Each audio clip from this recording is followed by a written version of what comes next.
नमस्कार।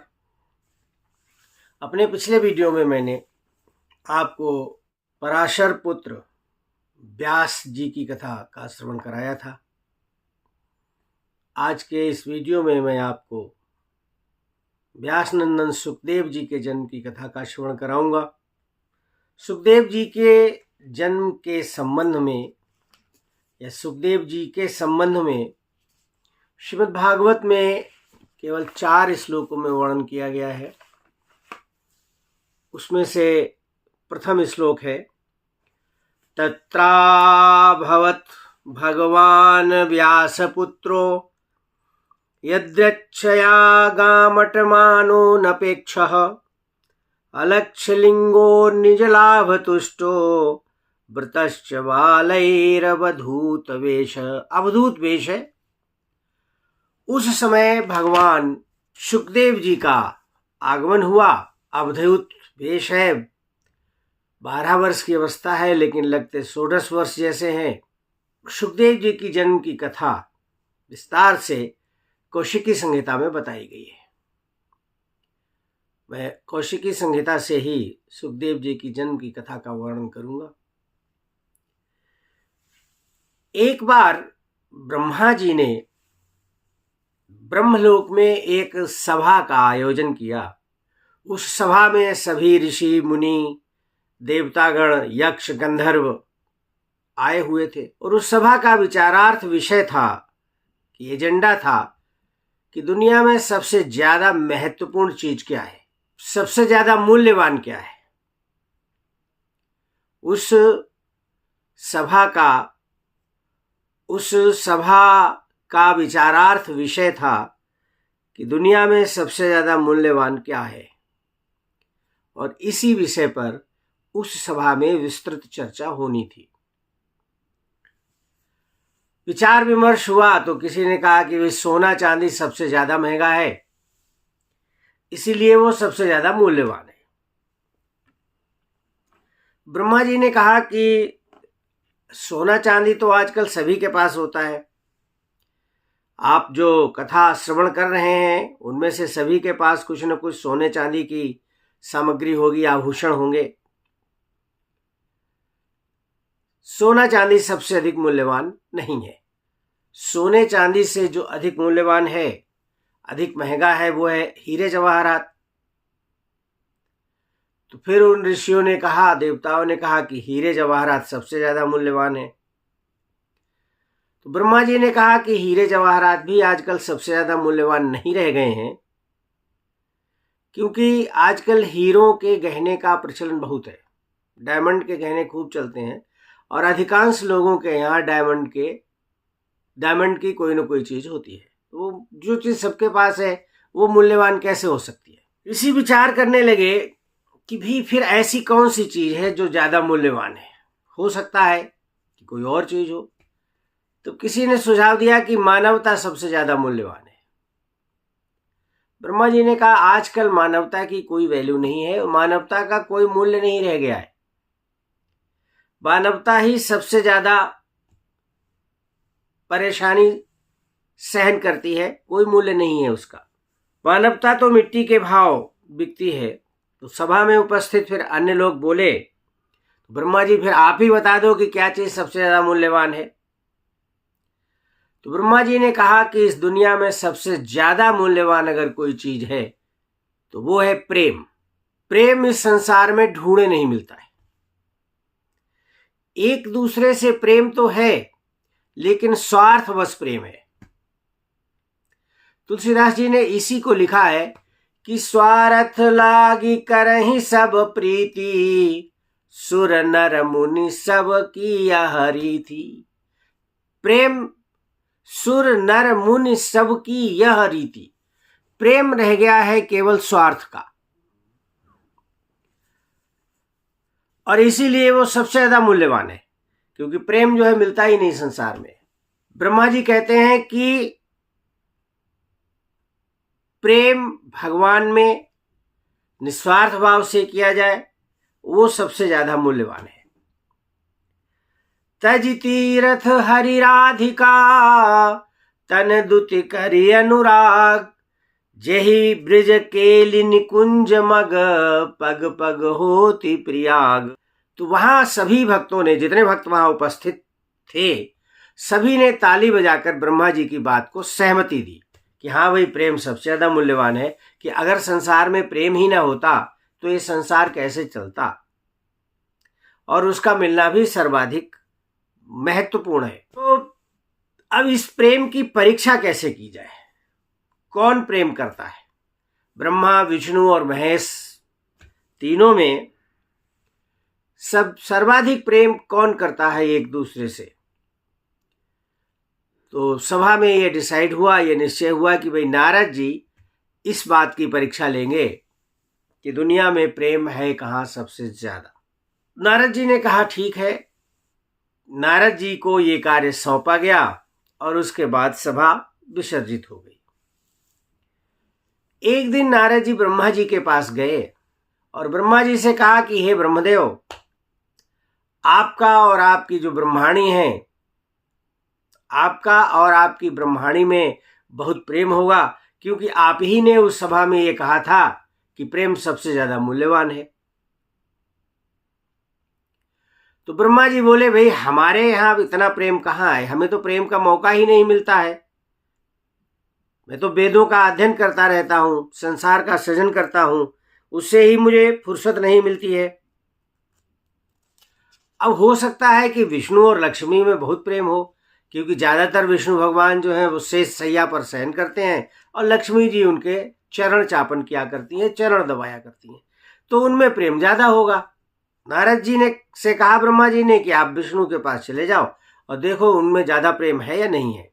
नारद जी भगवान विष्णु के पास गए। विष्णु भगवान उस समय श्रेष्ठ सैया पर विराजमान थे और लक्ष्मी जी उनके पास में ही बैठी हुई थी। नारद जी ने उनको बताया कि एक सभा में इस तरह की चर्चा चली थी और ब्रह्मा जी ने कहा था कि प्रेम सर्वाधिक महत्वपूर्ण है, सर्वाधिक मूल्यवान है, तो आप में और लक्ष्मी जी में तो बहुत ज्यादा प्रेम होगा। तो विष्णु भगवान कहते हैं कि हमको प्रेम का समय ही नहीं मिलता है, हमें प्रेम कहाँ है, क्योंकि संसार का पालन पोषण करने में ही मेरा सारा समय चला जाता है, प्रेम का कोई समय नहीं मिलता है। हो सकता है भगवान शंकर और पार्वती में प्रेम हो, क्योंकि भगवान शंकर हैं, कैलाश छोड़ के कहीं जाते नहीं हैं, दिन रात कैलाश पर ही रहते हैं पार्वती जी के साथ में, और वो अर्धनारीश्वर भी है। उन्होंने पार्वती जी को अपने आधे अंग में बिठाया हुआ है, आधा अंग पार्वती जी का है। तो नारद जी ने कहा ठीक है, मैं शंकर जी के पास जाता हूँ और भगवान महादेव जी से पूछता हूँ कि प्रेम ज्यादा उनका है या नहीं। नारद जी कैलाश पर्वत पर गए। उस समय महादेव जी किसी कार्य से बाहर गए हुए थे। माता पार्वती जी पर्वत पर विराजमान थी, मौजूद थी। नारद जी ने जाकर के माता पार्वती को चरण वंदन किया, चरण स्पर्श किया और कहा, मां भोलेनाथ कहाँ गए? भोलेनाथ कहीं गए हैं। अच्छा, आपके यहां तो बहुत प्रेम होगा, क्योंकि भगवान भोलेनाथ तो आपको छोड़ के कहीं जाते ही नहीं है, आज पता नहीं कैसे चले गए। हाँ, प्रेम तो है हमारे यहाँ, हम दोनों तो एक दूसरे को बहुत चाहते हैं और हमारे यहाँ तो एक दूसरे के विरोधी जीव जंतु भी आपस में बहुत प्रेम करते हैं, क्योंकि भगवान शिव के शरीर में सर्प लिपटे रहते हैं और गणेश भगवान का वाहन चूहा है। तो चूहा भी चूहे को सर्प खाता नहीं है, क्योंकि सर्प और चूहे में बहुत प्रेम है। और इसी तरह कार्तिकेय जी का वाहन है मोर। मोर सर्प का भक्षण करता है, लेकिन हमारे यहाँ मोर और सर्प एक दूसरे के साथ मिलकर के प्रेम से रहते हैं। तो हमारे यहाँ तो प्रेम की पराकाष्ठा है। अच्छा, इतना प्रेम है आप में, तो फिर आज आपको बता के क्यों नहीं गए? कोई अर्जेंट काम आ गया था इसलिए बता के नहीं गए। शाम को आ ही रहे होंगे, अभी थोड़ी देर में ही आ जाएंगे। ठीक है। अच्छा मैया, मुझे एक बात बताओ, क्या भगवान भोलेनाथ ने आपको वो अमर कथा सुनाई है जिसको सुनकर के संसार सब कोई अमर हो जाता है? अमर कथा? कौन सी अमर कथा? मुझे तो कभी नहीं सुनाई। तो नारद जी कहते हैं मुझे तो भगवान रोज सुनाते हैं वो अमर कथा, अक्सर सुनाते हैं मुझे वो अमर कथा। आपको नहीं सुनाई आज तक? नहीं, मुझे आज तक नहीं सुनाई। तो फिर ये कैसा प्रेम? कुछ ना कुछ तो दुराव छुपाव हुआ ना। आपसे छुपाव किया, आपसे दुराव किया। अगर आपसे प्रेम करते पूरी तरह से तो वो अमर कथा आपको सुनाते, लेकिन नहीं सुनाई आपको। मुझे सुनाते हैं, मुझे अक्सर सुनाते हैं वो, और मुझे सुनाई भी है। अच्छा, ऐसी बात है? तब तो ये गलत है। लेकिन प्रेम हम में बहुत है। शाम को आने दो उनको, मैं उनसे पूछती हूँ कि तुमने अमर कथा मुझे क्यों नहीं सुनाई। नारद जी आग लगा करके नारद जी चले गए। अब शाम हुई, भगवान शंकर, भगवान शिव कैलाश पर्वत पर आए। देखा पार्वती जी आज कुछ अनमनी है, दरवाजे पर जाकर स्वागत नहीं किया। आने पर यह भी नहीं पूछा कि जल ग्रहण करेंगे या नहीं करेंगे। तो भगवान शंकर ने कहा कि पार्वती जी आज गणेश जी कहाँ हैं? दिखाई नहीं दे रहे हैं, कार्तिकेय जी भी नहीं नजर आ रहे हैं। पार्वती जी ने कोई जवाब नहीं दिया। जब जवाब नहीं दिया तो भगवान शंकर ने सोचा कि भाई चलो इनको मनाना ही है, मनाना पड़ेगा ही, क्या किया जाए। जाई निकट हर कहा मृदुबानी, प्राण प्रिया के ही हेतु रिसानी। जाकर के नजदीक गए पार्वती जी के पास गए और बोले कि आज क्यों नाराज हो? तो ऐसा क्या कारण है भाई? मैं तो कह के गया था कि शाम तक वापस आ जाऊंगा, तो शाम को आ गए। आप मुझसे कुछ छुपाते हैं। क्या छुपाता हूं? मैंने तो आज तक कोई बात नहीं छुपाई आपसे। आज नारद जी आए थे। अच्छा, नारद जी आए थे। हाँ, नारद जी ने तो जरूर कुछ न कुछ गड़बड़ किया होगा, क्योंकि उसका तो स्वभाव ही ऐसा है कि वो जहां कहीं भी जाता है गड़बड़ जरूर करता है। क्या किया? क्या कह के गए नारद जी? नारद जी ने कहा कि तुम उनको अमर कथा अक्सर सुनाया करते हो, और मुझे आज तक तुमने अमर कथा नहीं सुनाई। अच्छा, तो ये बात है, अमर कथा की बात है। अरे देवी, मैंने अमर कथा आपको इसलिए नहीं सुनाई क्योंकि पिछले जन्म में आपको इस कथा पर विश्वास नहीं हुआ था। जब आप सती थीं तब राम की कथा पर आपको विश्वास नहीं हुआ था। तो मैंने ये सोचा कि इस जन्म में भी आप पता नहीं उस कथा पर विश्वास करेंगी या नहीं करेंगी। पार्वती जी कहते हैं उस समय की बात अलग थी, तब मेरे मन में संदेह था, मेरे मन में बहुत संदेह था। अब सारा संदेह दूर हो गया है, तो अब तो आप हमें अमर कथा सुना सकते थे। ठीक है, मैं अमर कथा आपको सुनाऊंगा, लेकिन उस अमर कथा की कुछ शर्तें हैं। उसको श्रवण करने से पूर्व आपको कुछ शर्तों का पालन करना पड़ेगा। पार्वती जी ने कहा बताइए क्या शर्तें हैं। पहली शर्त यह है कि जब मैं आपको अमर कथा सुनाऊंगा तब आप सोएंगी नहीं, और कथा सुनते हुए अक्सर लोगों को नींद आ जाती है। दूसरी बात, कथा सुनते समय आप बार बार हुंकार भरेंगी, जिससे मुझे ये पता लगता रहे कि आप कथा सुन रही हैं। और तीसरी शर्त यह है कि कथा सुनने के बाद आप ये कथा किसी और को बताएंगी नहीं, किसी और को नहीं सुनाएंगी। पार्वती जी ने कहा हमें आपकी तीनों शर्तें मंजूर हैं और आप हमें कथा सुनाइए। ठीक है, कथा सुनाते हैं।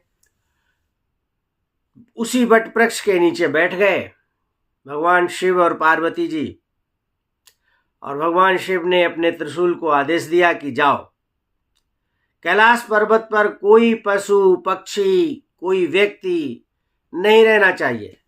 ये कैलाश पर्वत बिल्कुल निर्जन हो जाना चाहिए, जिससे मेरी ये कथा कोई अन्य सुन ना सके। त्रिशूल गया, त्रिशूल ने चारों ओर घूम के देखा, कैलाश पर्वत पर कोई नहीं रह गया था, सब बिल्कुल सुनसान, बिल्कुल निर्जन हो गया कैलाश पर्वत। भगवान महादेव जी कथा सुनाना प्रारंभ करते हैं। इसी बीच क्या हुआ, उस बट वृक्ष की कोटर में एक तोती ने अपना अंडा दिया था, एक शुकी ने अंडा दिया था। जब कथा प्रारंभ हुई उसी समय वो शुक शावक अंडे को फोड़ के बाहर आ गया था। ये वही शुक था जिसे राधा जी ने अपने पूर्व जन्म में पाला था। जब राधा जी का जन्म हुआ तब उस शुक ने कहा कि मां, मैं भी आपके साथ चलूंगा इस दुनिया में, आपकी सेवा करूंगा, आपको कहानी सुनाया करूंगा।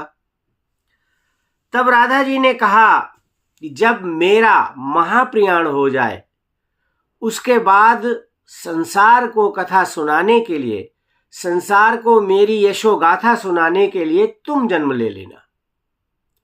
और ये वही सुख था। भगवान शंकर पार्वती जी को कथा सुना रहे हैं। कथा इतनी रोचक है, इतनी रोचक थी कि 11वें अध्याय तक पहुंचते पहुंचते पहुंचते पहुंचते माता को भगवान श्री कृष्ण के दर्शन हो गए। भगवान श्री कृष्ण के दर्शन हो गए और माता को निद्रा आ गई, माता को की समाधि लग गई। अब निद्रा आ गई तो हुंकार कौन करे, लेकिन वो तोता सुन रहा था और तोता नकल अच्छी तरह करता है। तोता ने सोचा कि पार्वती मैया सो गई है तो अब हुंकार मैं भरूंगा। अब भगवान शिव कथा सुना रहे, वो कहता हूं। तोता बार बार हूं कर रहा था। भगवान कथा सुनाते चले जा रहे थे। भगवान ने कहा, महादेव जी ने कहा कि ये भगवान कृष्ण की रास लीला का वर्णन है। यह रास लीला किसी स्त्री पुरुष के मिलन की लीला नहीं है, बल्कि यह दैवीय लीला है। 12वां स्कंद की कथा हुई, कथा समाप्त हुई। भगवान शिव ने कहा, देवी पार्वती कथा समाप्त हो गई है। अब देवी पार्वती जाग रही हो तो कहें कि हाँ समाप्त हो गई है, ठीक है, बहुत अच्छा सुनाया। देखा कि देवी सो रही हैं तो उनको उठाया, देवी उठो। लेकिन भगवान शंकर ने ये सोचा कि अगर पार्वती जी सो रही हैं तो ये हूं कौन कर रहा था कथा में। बड़ा आश्चर्य हुआ। शिव जी ने इधर उधर नजर दौड़ाई, देखा कि एक तोते का बच्चा कथा सुन रहा था। उस अमर कथा को सुनकर के शुक ज्ञानी हो गया। अब लेकिन वो कथा अत्यधिक गोपनीय थी और उस शुक ने सुन ली थी, इसलिए भगवान शिव जो थे उसको मारने के लिए दौड़े शुक को, जिससे कि ये कथा किसी और को ना सुनाई दे, ये कथा किसी और को ना सुना दे। वो शुक उड़ चला, आगे आगे तोता उड़ रहा है, पीछे पीछे भगवान शिव दौड़ रहे हैं त्रिशूल लेकर के। और वो तोता उड़ता उड़ता उड़ता उड़ता महर्षि वेद व्यास जी के आश्रम में जा पहुंचा। सरस्वती नदी के किनारे वेद व्यास जी का आश्रम था। वेद व्यास जी की पत्नी बटिका देवी स्नान करके आई थी सरस्वती नदी में और वहां बैठी हुई थी आश्रम में। तोता जाकर के बटिका देवी की गोद में गिर पड़ा जाकर के। पीछे पीछे भगवान शंकर दौड़ते दौड़ते आए। व्यास जी ने देखा कि भगवान शिव दौड़ के आ रहे हैं। उन्होंने भगवान शिव का स्वागत किया, उनको बैठने के लिए आसन दिया। पूछा, भाई कैसे आप दौड़ रहे हैं? आप तो संसार के संहारक हैं, आप तीनों लोगों के सबसे बड़े देवता हैं, महादेव हैं, आप कैसे दौड़ रहे हैं? भगवान शिव बोले, क्या करें, मेरे ही घर में चोरी हो गई है। अरे आपके घर में चोरी हो गई है? अरे आपका तो कहीं घर है ही नहीं, फिर चोरी कैसे हो गई? आप तो गिरिवर कैलाश में बट वृक्ष के नीचे रहते हैं। परम रम्य गिरिवर कैलासु, सदा जहां शिव उमा निवासु। ते गिरि पर बट बिटप विशाला, नित नूतन सुंदर सब काला। त्रिविध समीर सुशीतल छाया, शिव विश्राम बिटप श्रुति गाया। वेद तो यही कहते हैं कि आप बिटप के नीचे बैठते हैं, आपका तो कहीं घर नहीं है, फिर घर में चोरी कैसे हो सकती है। और मान लिया कि आपका घर हो भी तो घर में कुछ सामान नहीं होगा। क्यों? क्योंकि आप तो भीख मांग के खुद खाते हैं। तुलसीदास जी लिखते हैं कि अब सुख सोवत सोचु नहीं, भीख मांगी भव खाही। भीख मांग के खाते हो और हमसे कह रहे हो कि मेरे घर में चोरी हो गई। क्या था आपके घर में? आपके यहां जो चोरी करने जाएगा उसकी तो बिना एकादशी के ही एकादशी हो जाएगी। फिर आप खुद ही चोर हैं? क्या कह रहे हो व्यास जी? सोच समझ के बोलो, महादेव जी चोर हैं क्या? अरे आप चोर ही नहीं, चोरों के सरदार हैं। यजुर्वेद में कहा गया है, इस्तेनानाम पतये नमः। यजुर्वेद में ही आपको कहा गया है कि आप चोरों के सरदार हैं। आपको नमस्कार है चोरों के सरदार महाशय महोदय। अरे भगवान शिव बोले कि नहीं, मेरे घर में कोई सामान नहीं है, मुझे पता है कोई संपत्ति चोरी नहीं हुई है, लेकिन मेरी अमर कथा चोरी हो गई है। अमर कथा? हाँ, अमर कथा चोरी हो गई है। अच्छा एक चीज बताओ, अमर कथा अगर किसी ने सुन ली है तो उसका क्या प्रभाव होगा, उसको उसका क्या फल मिलेगा? भगवान शिव बोले कि अगर मेरी अमर कथा सुन ली है तो वो अमर हो जाएगा। और जो शुक आपकी पत्नी की गोद में बैठा है, उस शुक ने मेरी अमर कथा सुन ली है। तो व्यास जी बोले अगर अमर कथा सुन ली है तो फिर आप उसको मार कैसे पाएंगे, वो तो अमर हो गया। हाँ ये बात भी सही है, ये तो मुझे ध्यान ही नहीं रहा कि वो अमर हो गया, हम कैसे मारेंगे। उसी बीच जो है उनको भगवान वेद व्यास की पत्नी को जम्हाई आई और शुक महाराज जो है वो डर से छोटा रूप बनाया और जब मुंह में प्रवेश कर गए और मुंह के माध्यम से जाकर के उदर में विराजमान हो गए। व्यास जी ने कहा, हे प्रभु, आपने जो अमर कथा सुनाई है शुकदेव जी को, शुक महाराज को, वही अमर कथा मैंने अपने भागवत में वर्णित की है, मैंने अपने भागवत में लिख दी है। अब भगवान शिव तो वापस चले गए और बटिका देवी के उदर में शुकदेव जी विराजमान हो गए जाकर के, और 12 वर्ष तक अपनी मां के गर्भ में रहे। शुकदेव जी 12 वर्ष तक अपनी मां के गर्भ में रहे और व्यास जी बार बार कहते थे कि बेटा अब तो बाहर आ जाओ, अब तो बाहर आ जाओ। और शुकदेव जी कहते हैं कि मैं बाहर नहीं आऊंगा। क्यों नहीं आओगे? क्योंकि वो मुझे मार डालेंगे। जो त्रिशूल लेके मेरे पीछे पीछे दौड़ रहे थे वो मुझे मार डालेंगे, इसलिए मैं बाहर नहीं आऊंगा। व्यास जी कहते हैं मारे बेटा वो चले गए हैं, जो तुम्हारे पीछे पीछे दौड़ रहे थे वो तो चले गए, अब तो बाहर आ जाओ। सुखदेव जी ने कहा तुम मुझे बार बार बेटा बेटा कहते हो, इसका मतलब तुम्हें माया व्याप्त है संसार की, तुम्हें माया व्याप्त है, तुम माया में लिप्त हो, और अगर मैं बाहर आ गया तो मुझे भी तुम्हारी माया लग जाएगी, इसलिए मैं बाहर नहीं आऊंगा। या तो मायापति को स्वयं बुलाओ यहां और मायापति मुझसे वादा करें कि तुम्हें मेरी माया व्याप्त नहीं होगी, तब मैं बाहर आऊंगा। तब भगवान वेद व्यास जी ने श्री कृष्ण जी को बुलाया। श्री कृष्ण जी आए और श्री कृष्ण जी ने कहा कि मैं आपसे वादा करता हूं कि तुम्हें मेरी माया व्याप्त नहीं होगी। तब 12 वर्ष के बाद शुकदेव जी अपने मां के गर्भ से बाहर आए और जन्म लेते ही सुखदेव जी ने आश्रम छोड़ दिया, क्योंकि 12 वर्ष के थे। जन्म लिया उस समय उनकी अवस्था 12 वर्ष की थी, लेकिन लगते 16 वर्ष के थे और जन्म लेते ही चल पड़े। व्यास जी पीछे पीछे दौड़ रहे हैं। कह रहे बेटा रुको, बेटा रुको। श्रीमद् भागवत के महात्म्य के दूसरे श्लोक में व्यास जी अपने बेटा को नमस्कार करते हैं।